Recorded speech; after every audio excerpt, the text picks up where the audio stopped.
నా పేరు గురుప్రసాద్ దామ. మాది కొంకలగుంట, ఎగరికల్లు మండలం, పల్నాడు జిల్లా. మా తమ్ముడు అనారోగ్య కారణంగా హాస్పిటల్లో జాయిన్ అయ్యారు.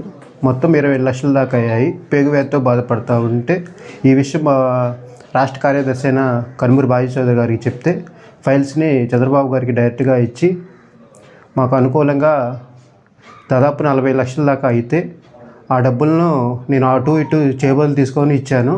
సో ఇప్పుడు ఈ సాయం చేయకపోతే మా కుటుంబం రోడ్డున పడే పరిస్థితికి వచ్చింది. బాజీ చౌదరి గారు చాలా చొరవ తీసుకొని ఎమ్మెల్యే గారి కన్నా గారికి చెప్పి చాలా స్పీడ్గా ఫైల్స్ని ముందుకు పంపించారు. మొత్తం 24 లక్షలు వచ్చాయి. ఈ సాయం చేయకపోతే మేము రోడ్డున పడే పరిస్థితి వచ్చింది. ఈ సాయం చేయడం వల్ల మేము జీవితంలో కన్నా గారిని కానీ, మా కనుమూరి బాజీ చౌదరి గారు కానీ, చంద్రబాబు నాయుడు గారిని కానీ జీవితాంతం గుర్తుపెట్టుకుంటాము. లోకేష్ గారు కానీ, పవన్ కళ్యాణ్ గారిని అందరం గుర్తుపెట్టుకుంటాం.